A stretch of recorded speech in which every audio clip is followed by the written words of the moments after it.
heard a lot of no's along the way, and sometimes those no's are the best thing that could ever happen to you. One person's no may be another person's yes to you, and just keep showing up. People think it's like, oh, geez, I got to get good in 3 months. It may take some time to get there, and don't let the Instagram influencers fool you about how this thing can happen overnight. And welcome to this edition of the Balanced CEO podcast. I'm here with my pal, Matt Overton. Matt, thank you so much for being here, man. My pleasure, man. Good to be here. Welcome to Nashville. Thank you. Yeah, no, this is a great place. I love the weather right now. It's really nice. Like, it's definitely beating Tracy's 86, 87 degree weather right now. All right, we'll take it. We'll take any day. Sunny and 65 is the perfect day here in Nashville. Oh, yeah. Especially for me doing a lot of running right now. That is like premier running weather. Yeah, we have that bipolar weather out here. So it's like winter one day, spring the next day, and then summer just hits you in the face really fast. Humidity's here. You're like, oh, this is awful. And then fall comes quick. But yeah, so you get all four seasons here.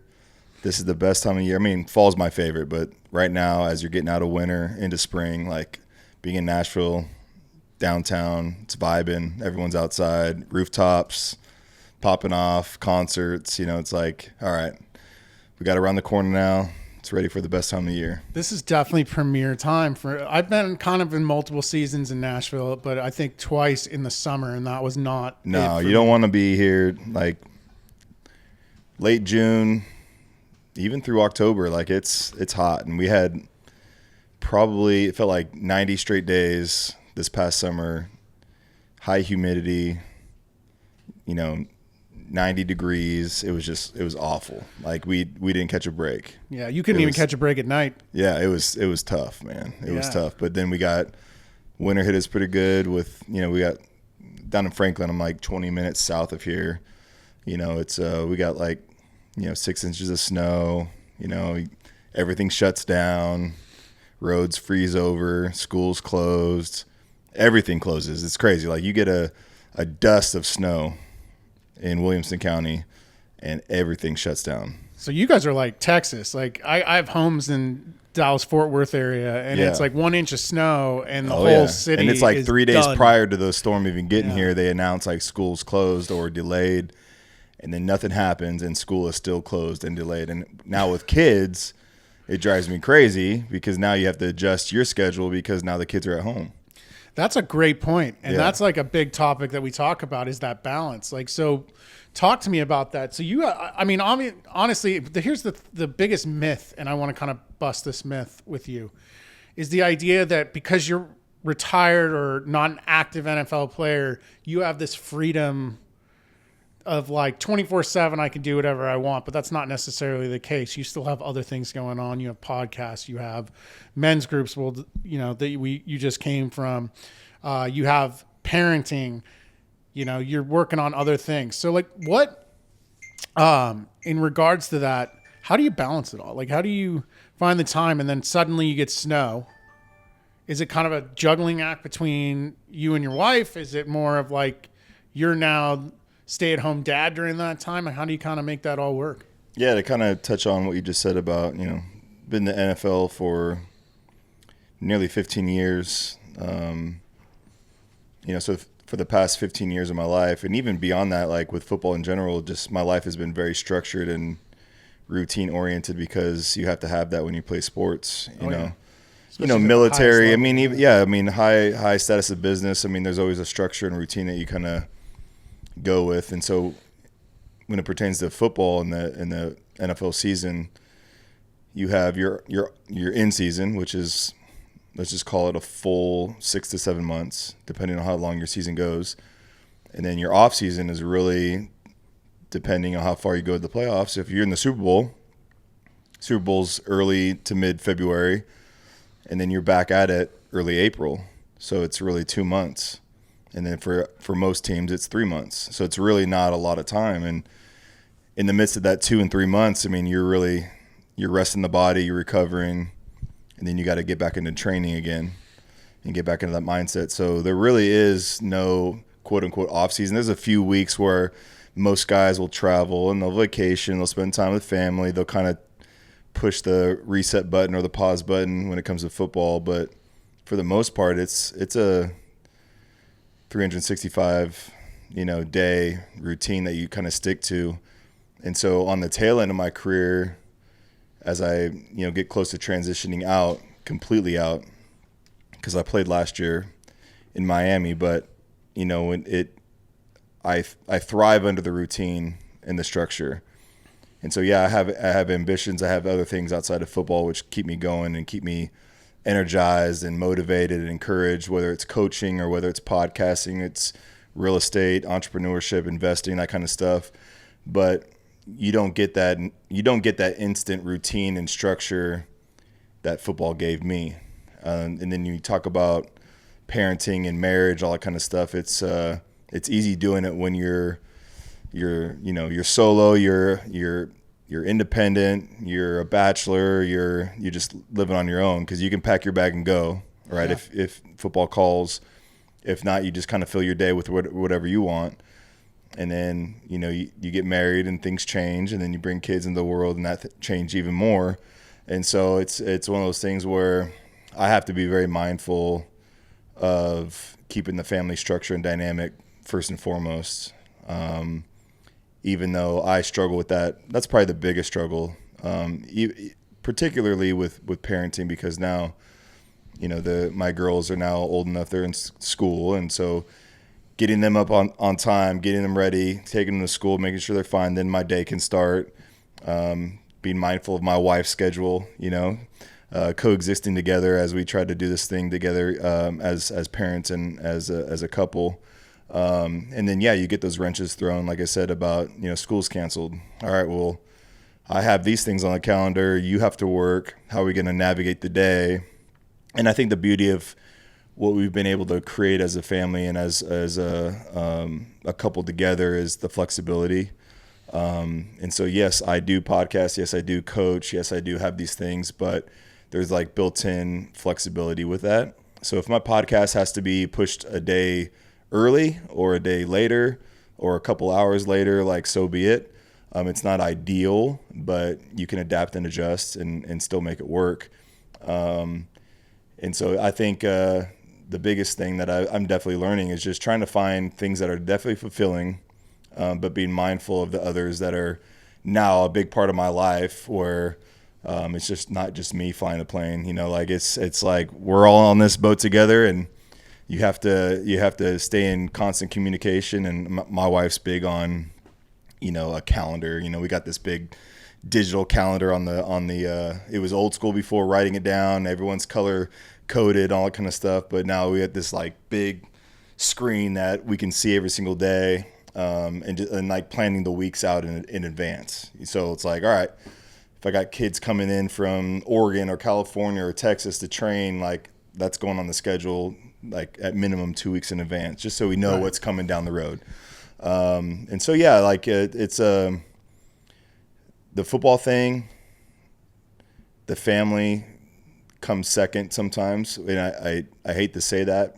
It's not intentional, but when football calls, it's almost like, for me, like if I get a call, like I pack a bag and leave, and I don't know if I'm coming back the next day or when the season's over. And so it could be really, really hard and stressful on my wife. And there, like when I left from Miami last year, I got a call. I'm on 7 a.m. tee time playing golf with a friend on a Thursday. I get a call at 7:30 a.m. unexpectedly, and my flight's booked for 4 p.m. So I got to leave the house by 2. Don't even get to say goodbye to the kids, give my wife a hug and kiss goodbye, pack a bag and leave. And I'm there for 3 months, or just a little bit more than a month. And so those things can be challenging, because now it's like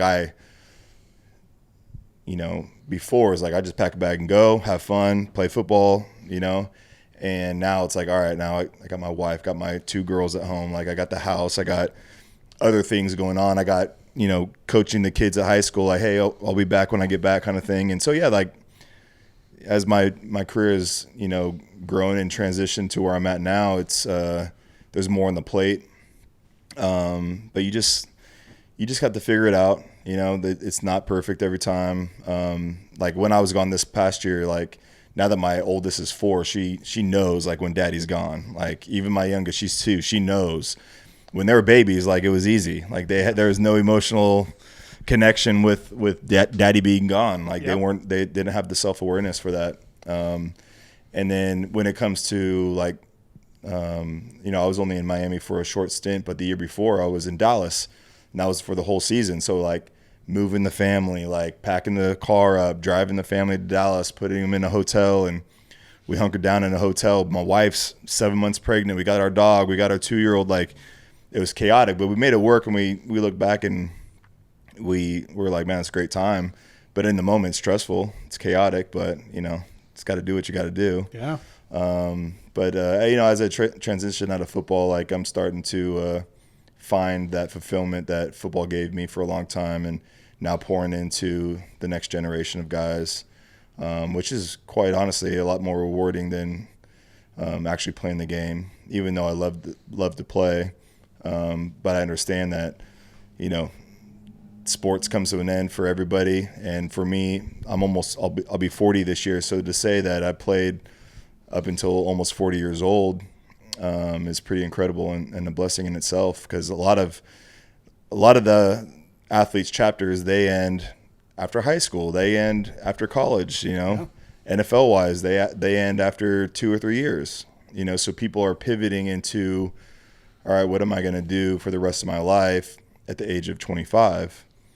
Whereas here I am at 40, making that transition where, along the way, as I grew my career in the NFL, like I was able to utilize my connections and network to plan ahead, like 5 years down the road, what does life look like without football? And so I've been lucky and blessed in that regard, where I found an interest in real estate. I started my podcast when I was playing. It helps obviously with a little bit more notoriety and, being in the game as opposed to out of the game when you're starting to start something. So like getting in those meeting rooms with people while you're still an active player means a lot more than, oh, I'm the retired player, or I played 10 years ago, and it's still cool. I think people really, that's kind of what they try to harp on us a lot. But when you're 21, 22 years old, you don't quite understand the end game. You always hear, man, just you got to utilize this platform while you got it. And you have to treat it as if like this is your last day kind of thing. And it's easier for you to get guests on a podcast or in a meeting room with a CEO or talk to investors when you are in the game, because they most likely they are a fan of the NFL, and they light up when they say, hey, an NFL player wants to meet with you or talk to you about something. They light up. It's a different tone when, hey, this ex-NFL player wants to talk to you. It's like, all right, we'll see if we have time for him. But if you're in the game, like, all right, let's get him in right now, or let's get on the podcast right now. So yeah, it's like strike while the iron's hot kind of thing. But I've managed to find interest outside of football 5-8 years ago that I'm now getting into, where it's not like, what's my plan B? I'm not in like this flight or fight mode where I'm like freaking out about when football comes to an end, because I already have these desires that I'm excited for, that I've already gotten into. I got licensed as a real estate agent, 6 years ago, and was selling and buying homes while I was actually playing in the off season. So like that just helped me kind of create like this playbook for me for success when that time came when football really is done, Man, that's awesome. And, I just want to give like people watching maybe some context of your position, because I think your position is a little unique in terms of how often you can get called, and then you're constantly trying out. It's a position that's constantly there. I don't want to say it's like a chess piece they're constantly pulling out and putting someone new in, but it very much is that type of position where, as a long snapper, it's a specific skill that only a select group of people have. So you're kind of a part of a very small bucket that coaches and GMs are going to pluck from to try out for if someone gets hurt. So exactly, yeah. Can you kind of like give a brief background on that for people to understand like why you always have to be ready and why it can just happen out of nowhere and be for short stints? Yeah, so I mean, I got it lucky enough, and for context too, I'm a Tracy guy, and so I met Chris several years ago. Probably popped into your gym a couple times. Yep. I remember Vinny was helping me one time. I just came off of season-ending shoulder surgery. I think that was 2017. And, I wish I could get back to Tracy more, but at the time I was just come and see family and whatnot, and known Vinny for a long time, went to school together. And I think we came into your gym, do some rehab and whatnot, and he was working on some mobility stuff.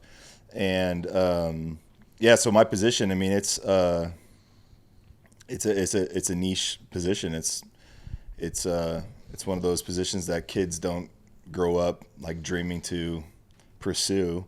I got lucky enough to where, at Tracy High is kind of where I got introduced to it. It was like, all right, after practice, we're going to see you can snap a ball, kick a ball, and punt a ball. Just come out if you want to try. And I tried, and I guess I did well or did the best at it. And so I snapped all through high school. Then once I got to college, I realized that was an opportunity to pursue college football. It was another tool in my toolbox that would be attractive to coaches and scouts and schools. And so I just honed in on it. And then once I got to college, it was like, hey, man, you're pretty good at this thing. Like, this could be your ticket to the NFL. And that's when I heard that, I was all in. And I played linebacker and defensive end all through college. So I had the athletic skill set to play another position. But when it came to NFL, like I was nowhere near that elite. But when it came to snapping, I had something special and unique. So fortunately, like I said, I've played in the league for a long time. And now that I'm at the tail end of my career, I've kind of been that street free agent long snapper, a guy that has a lot of experience. I've been thrown into the fire last second. So I wish I would have, stayed in Indianapolis my whole career, or, signed a long-term deal after playing here with the Titans, or whatever the case would be. Like every year has been like a one-year deal per se.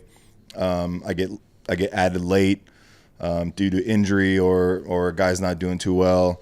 So I'm not kind of like that plug and play guy. And so with my experience, with my skill set, I stay in shape. I train kids now, so I'm constantly training, snapping, learning how to get better, learning how to be a better coach to these kids, which in turn helps me be better personally.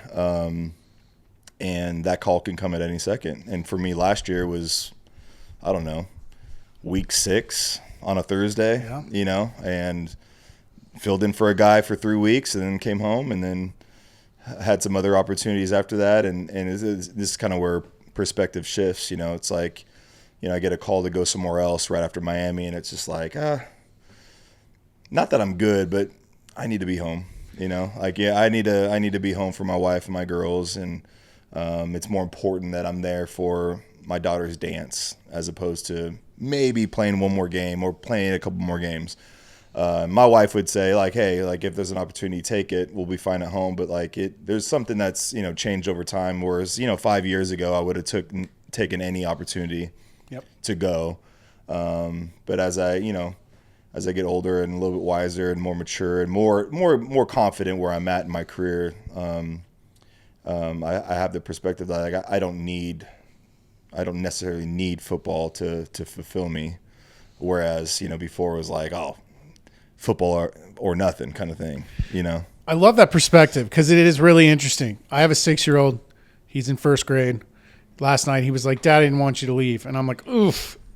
Like that hits different at this age because you feel that emotion. He's not just saying it to say it. And his mom opened his backpack, pulled this little slip out that says, your son's getting an award tomorrow or on the 28th. Feel free to come. And she sends it to me, and I'm like, man, if that would have come a day earlier, I'm not confident I'd be in Nashville right now. I might have just canceled everything to be there to see this award. And it's the same thing, right? Like I have opportunities. I'm say you're with an active NFL player. I've got other podcasts. I've got all this learning I can do this week. But like the idea of being there to see him win an award is really powerful. And it's almost like I'm good. Yeah. But, you know, I was here when I saw it. So it's like, yeah, well, it's a little too late now. Yeah. I mean, I think once I get into coaching too, I've, you know, even growing up, you know, you think about, you know, I was fortunate to have very supportive parents and family members that did their best to not miss any games or whatever the case may be. And in the moment, you don't really think about it. Yeah, I wish Daddy was here, but you don't understand like the impact that it can leave a kid when that happens over and over and over again. Yeah. And I see it now when I'm in coaching where, you know, some of these parents just have no interest in what their kids are doing outside of the house. And so when I step into like the coaching role, you know, it's quite possible that I'm like the biggest influence that they have all day long. They may not have the support at home. They may have a dad that's on the road all the time for work, or a mom doing the same thing, or you know, single parent household or whatever the case may be, where a mom is working nonstop just to keep a roof over their head, so they don't have the flexibility to show up to a game.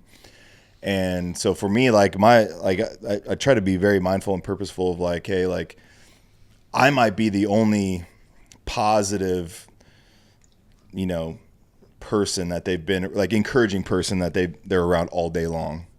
And it's not a knock on the parents, because I know parents work extremely hard to provide for their kids, but there's some kids that just don't have that dad figure or mom or whatever that necessarily cares about what their kids are doing. Always playing baseball, whatever. I'll go to a game when I go to a game or whatever.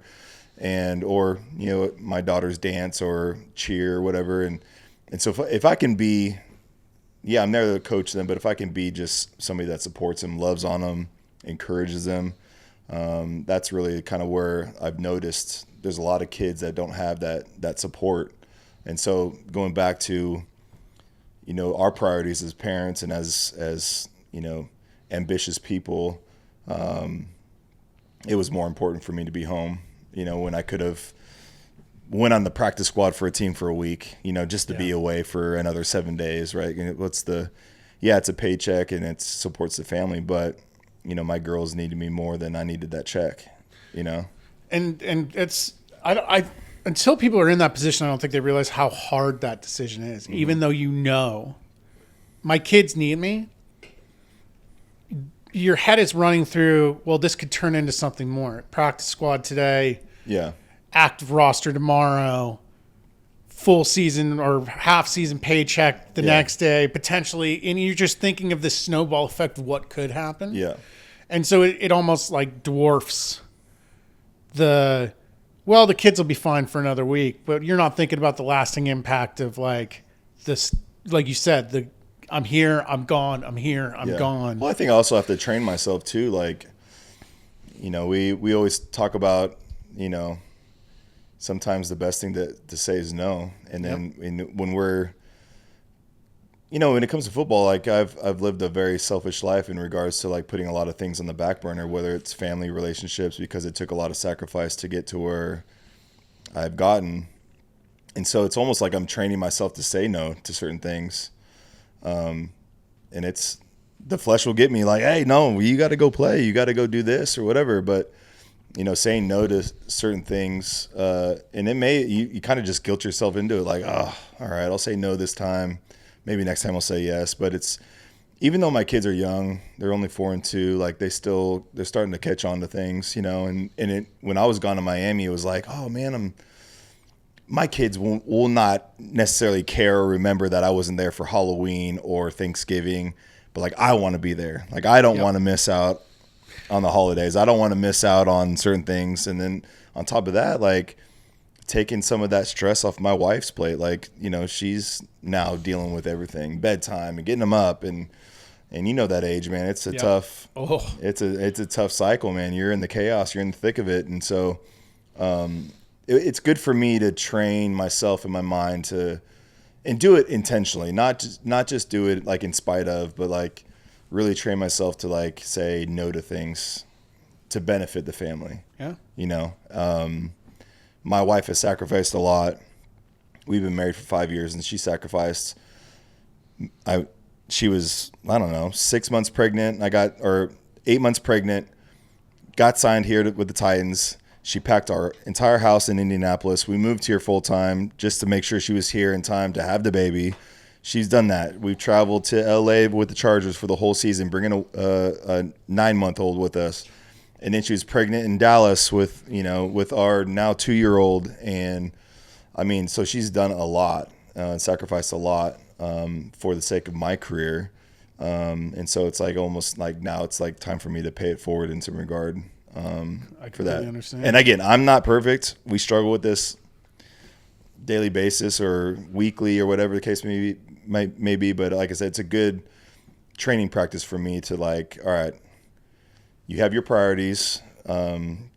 Family's definitely got to be at the top somewhere. And just saying no sometimes. Like I said, adjusting the schedule for the podcast for the sake of the family.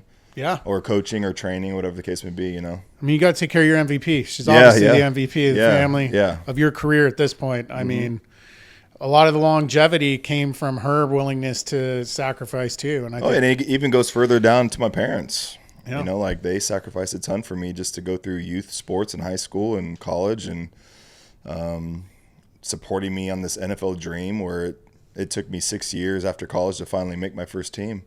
And so for them to be by my side the entire time, I mean, there was a lot of sacrifice that they had made for my dream too. So if I can now pay that forward to my kids that my parents did for me and to my wife, like that's a win. That's a Super Bowl ring right there, I mean, yeah. I saw this great post yesterday, I think, about people saying, I don't know why you go all out for Disney, taking pictures of your kids at 1. They're not going to remember. And the point, and I'm paraphrasing, and I hope I get this right, is essentially it's not about the kids. It's you're reliving parenting memories. Like this is an opportunity for you to be able to relive these memories as a young parent. Yeah.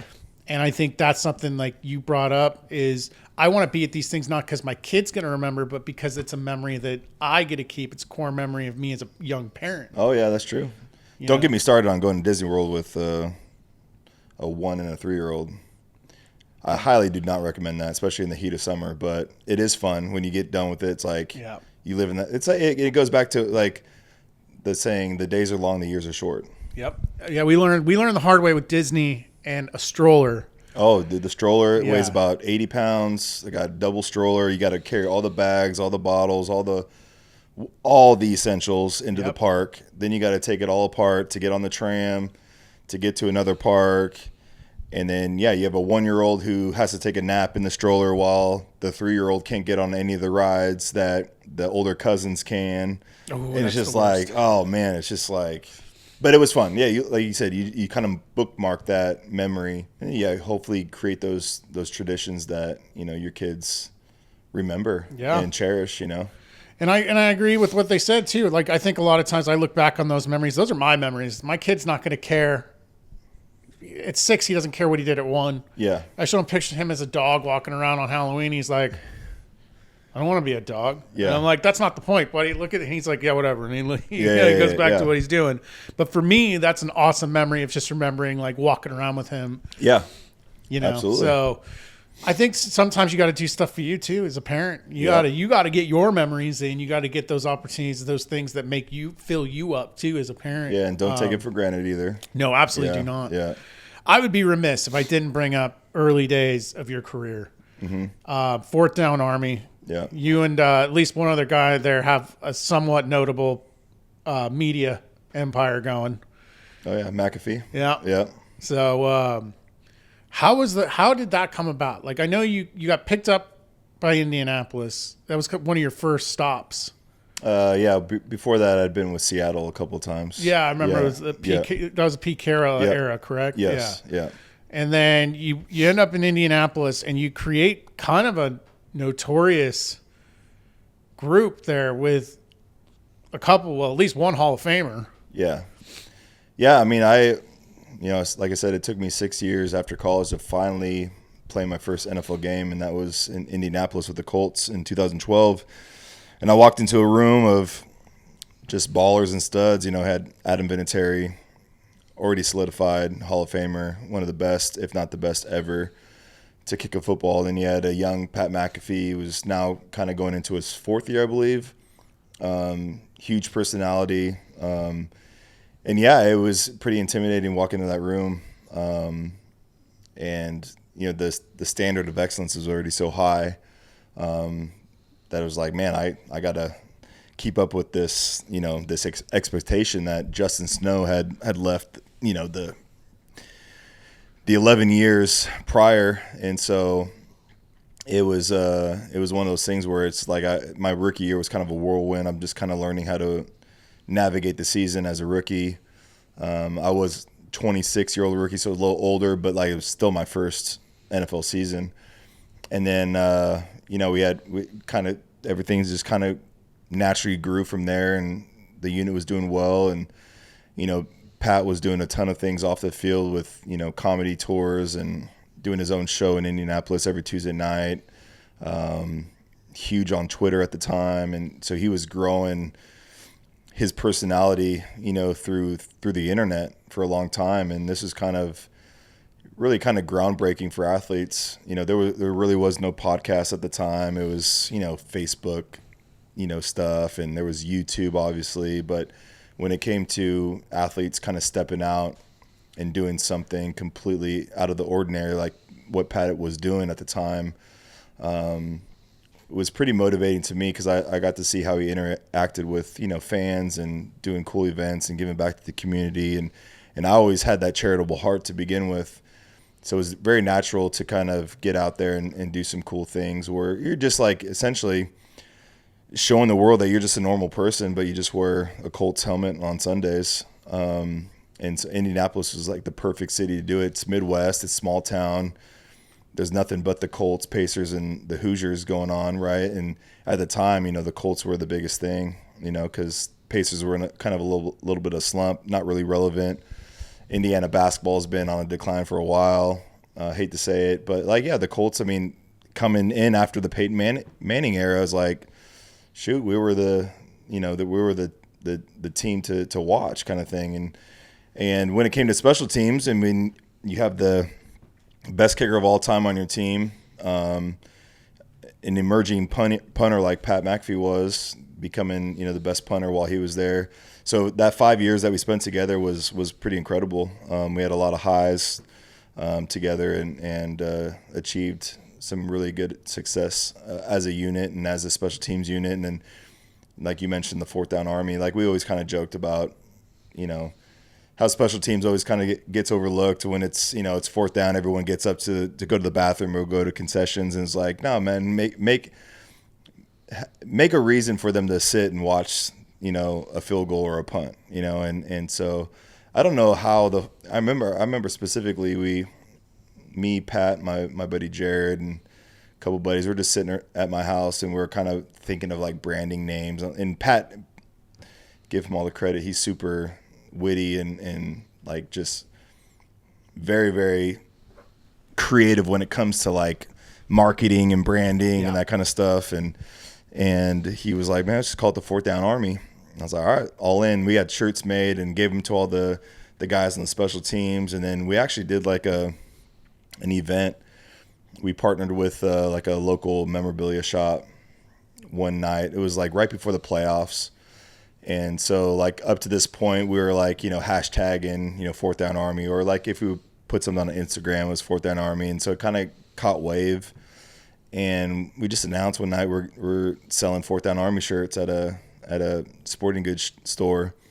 And I'm not exaggerating when I say this. Like, it was wild. Like, the line down the street waiting to, you know, I remember it was snowing, line down the street, store wasn't even open yet, and we sold those shirts out in like an hour. People were wearing them at the games, and you know, McAfee's jersey. Everyone's got a McAfee jersey. They started selling my jersey in the pro shop, which is very unusual for a long snapper. And so yeah, it was a very cool thing, and it was funny. Last year I had a workout with the Cleveland Browns, and the GM, Andrew Barry, he was one of our scouts in Indy at the time, and he pulled me aside after the workout last year, and he's like, man, It was pretty cool what you, Pat and Vinatieri had going with the Fourth Down Army and the shirts and all that kind of, and so like it was really cool to kind of make special teams fun kind of thing.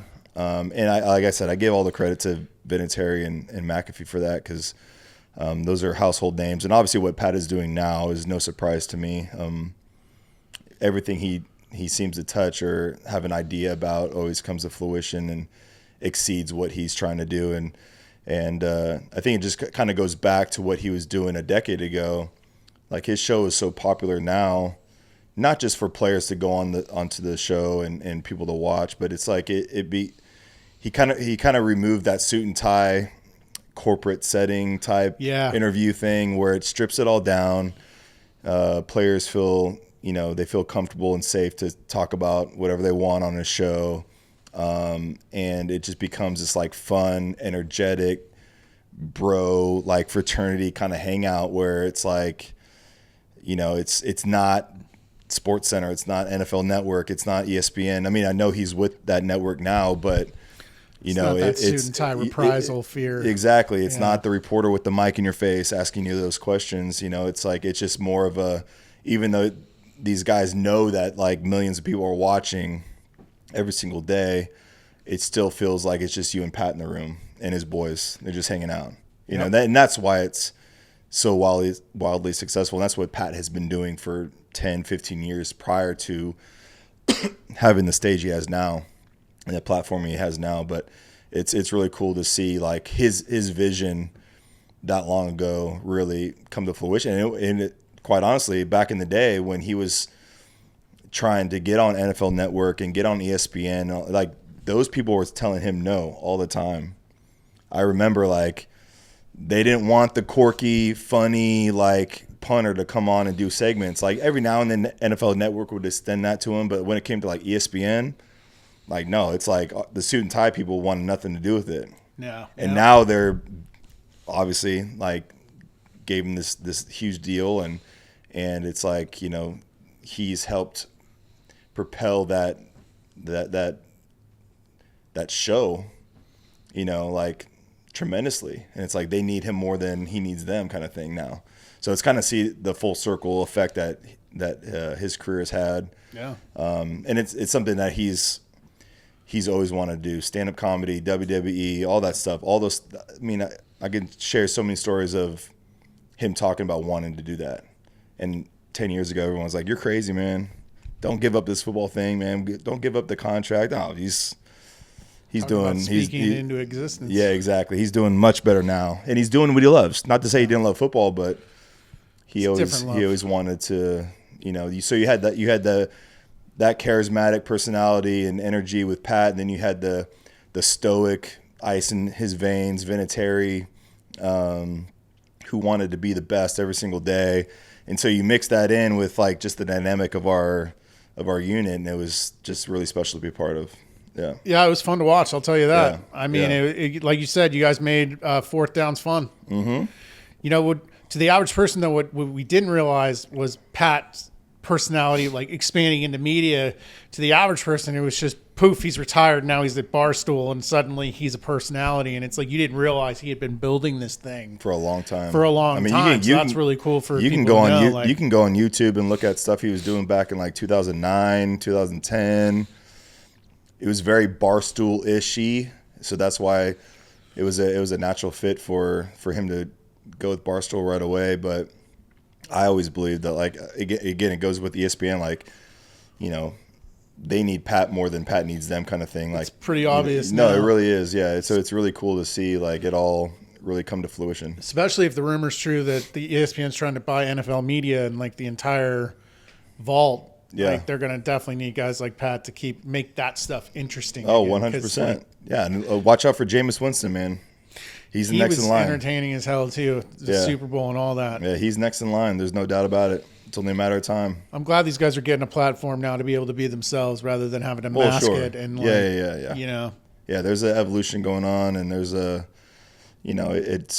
comes to social media, podcasting. A lot of people look at the Kelsey brothers doing their podcast, and a lot more guys are doing it, but they feel more safe and confident in doing so, where it's not always about the X's and O's. It's not about the wins and losses. Like, fans are genuinely curious about lifestyle and perspective and, you know, what's beyond the football player kind of thing. Yep. And so that's why even right here in town, Bussin' with the Boys, Taylor Lewan and Will Compton, they started their podcast while playing, taking a huge risk. You know, talking about things that may be controversial to the head coach or whatever, but now it's almost like expected. Like, hey, if you're going to do a podcast, like you got to talk about stuff that people want to hear about.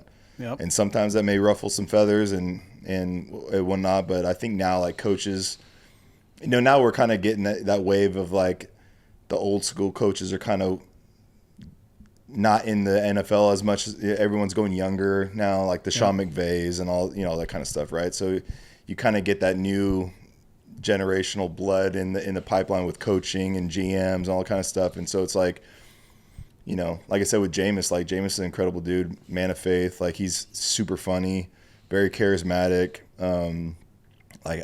It's not going to be long until he's doing stuff with, you know, ESPN, and he's doing stuff, whether it's his own podcast or whatever. Like he's definitely gearing himself for having his own show soon, for sure. I hope he gets that platform because he is an entertaining human being, and he would be real fun to watch. And I think what the number one thing that really underlying that whole thing is authenticity. I think people just want authentic personality. Well, they don't want the stuffy, like scripted version of someone. They want and that's what the real ESPN and version of them, SportsCenter and First Take, all those things have been like that for decades. Yep. You know, so it's like now you're getting people that are kind of going against the grain and giving, you know, fans a new outlet and different, quite honestly, a better perspective on the game that they love. You know, you can sit here and listen to all these anchors and analysts all day long, but they never played the game. So it's like, that's why Charles Barkley and Shaq and, you know, the NBA guys are so good, because those are the stories you want to hear. And the NFL is now starting to get into it, and all these ex-players are now, like before, like they would offer us, you know, a broadcasting boot camp in the offseason. You go to Connecticut, you go to ESPN headquarters, you go through the whole scripted thing where the proper PC things to say all the time. How do you break down film? How do you do this? Dan Orlovsky is another perfect example. Like, he's one of the best analysts because he was a quarterback. He knows how to break down all these things. So like 10 years before, it's like, no, you had to be this like proper suit and tie personality to fit our mold for, you know, being on ESPN or SportsCenter. And now it's just like, no, dude, like I'm just going to show up in a shirt and shorts and ball cap, and I'm just going to talk about whatever, bring my boys around and have fun with it. And I think that's what now, like, especially the younger generation is like, that's what they want to hear. Yep. You know? Yeah. They don't want to hear about Green Bay losing to the Vikings in the playoffs. They want to hear like the stories in the locker room, the funny stuff, the gossip, the rumors. They want to hear all the stuff that, you know, SportsCenter's not going to give you. You know. Yep. Yeah. I love it, man. Yeah. That's a great insight. I want to respect your time. Do you have anything you would want to tell everybody listening in terms of like any sage advice, or, you know, for a guy that's, I mean, grit has been your greatest asset for years to get to where you're at, considering all the no's you received college, trying to get in the Canadian League, like, I mean, or all the different leagues you tried to get into over the years before you finally got in the NFL. Is there anything you would want people to hang their hat on? I mean, for me, it's faith, family, football, man. That's the way it like, I remember going to the Colts, like the three pillars of kind of the Colts mantra was faith, family, football. And there was early on in my career, like it all sounded good to me and dandy, right? Yeah, faith, family, football, it's perfect, right? It sounds great. But like for me, my priorities were like, no, it was football first, 100% football first. Like if I don't put football first, like nothing's going to happen. My career is not going to sustain. I'm not going to make it. Faith and family could be intertwined, whatever. And it took me a long time to figure out like your priorities have to stay in check, like it has to be constant. And, you know, faith 100% first and foremost. Without that, like nothing is sustainable. I don't care how hard you try. You can't do it under your own power. You can't do it alone. And then family, and then football comes secondary. So whether you could take football out of there, whether it's owning a gym, real estate agent, podcast, coaching, like that comes after, the faith and family. Because it all trickles down. It's a, when you have your priorities kind of out of check, like things don't go well, and a lot of it's ego, a lot of it's pride, a lot of it's humility. Like you have to have some things in check. And for me, my encouragement for those that are ambitious and driven like we are, like, keep the core fundamentals of your life, kind of in check all the time. And the other stuff will follow.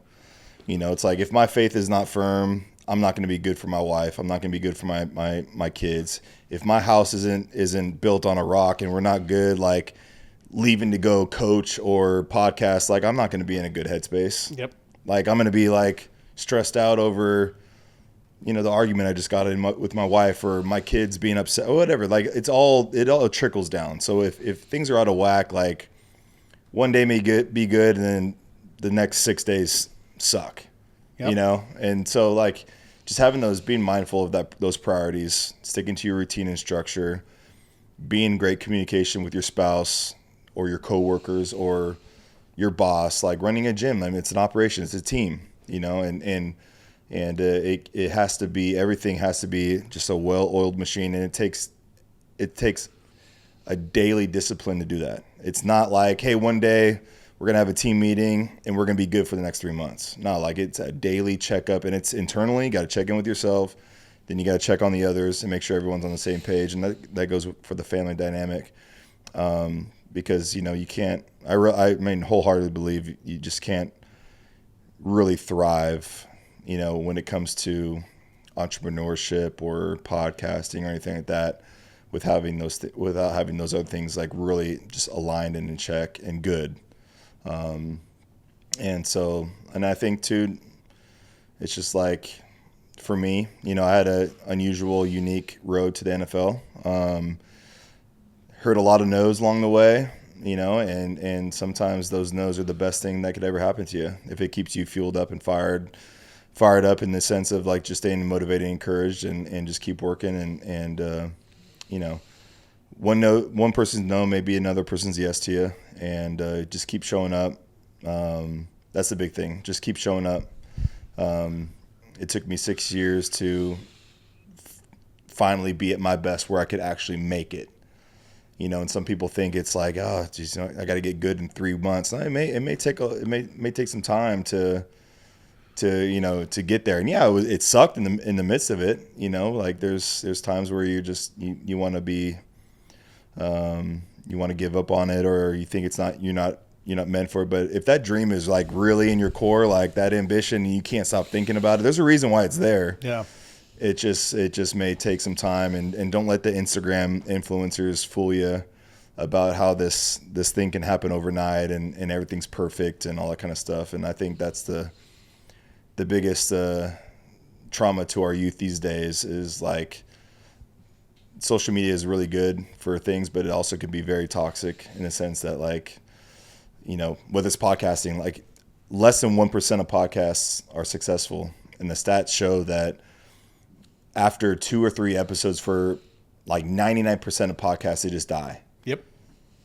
3 episodes. It's crazy. I've done 3 years. You've done several years of doing it. It's like we're grinding it out. Like I'm on 100 episodes now. Like nothing's really churning over as far as like it being like monetarily supported or any sponsorships coming in. And so for me to think like, man, most people quit after 2 or 3 episodes. Like at least I'm doing, exponentially better. And it goes back to keep showing up, because this podcast or just one, it may hit. Yep. And at the end of the day, like you said, you're not in it for the money. I'm not in it for the money either. I'm in it to share testimony and story. You're in it for leadership wisdom. And if you're just helping one person, help them with understanding a certain, leadership goal or trait, I mean, that's important, and that's a success in itself. But yeah, I think it's just like we're so consumed with so much content these days, and everyone wants to present themselves as if they got it all figured out. And so these kids think a lot of these kids think that it comes easy. No, it's not. It's not that easy, man. Like look at the YouTube creators. Like it takes a long time to be at the top where you're, it's actually a career and not a hobby anymore, and same with owning a business, sometimes those first two businesses may fail, it doesn't mean the fourth will, but you learn something along the way and you make adjustments and I just say, just start small too, small attainable goals every day, compounds over time. And, I just, encourage people to stay faithful to the process. A lot of those cliches are true for a reason. And if you're enjoying doing what you're doing, then by all means do it. And in the meantime, if you can give back and help somebody else along the way, I think one quote I heard from a coach is like, pull while you climb. So while you're climbing to the top, like pull someone along with you, because it's lonely at the top. You don't want to be there by yourself. I love that, man. Pull somebody along with you. Yeah. I call myself a chief opportunity creator because go. I'm not a CEO. I'm not a president of a company. I'm just out here creating opportunities for other people. Yeah. And like you said, the podcast, man, it's all time and money out. Yeah. I'm not looking for or expecting any money or time coming back to me. Yeah. It's just opportunities. It's networking. It's opportunities to learn from some of the best. You love doing it. Yeah. Yeah, absolutely. Yep. That's great, man. But I appreciate you having me on, man. It's always good to link up with the Tracy guy and hell yeah, send my love and support to the community and the gym and hope to get back there soon, man. Well, we'd love to have you. Yeah. Maybe do another camp. That was fun. Absolutely, man, for sure. Yeah. Right on. Well, thank you so much, man. Thanks, Chris. And as always, keep digging in.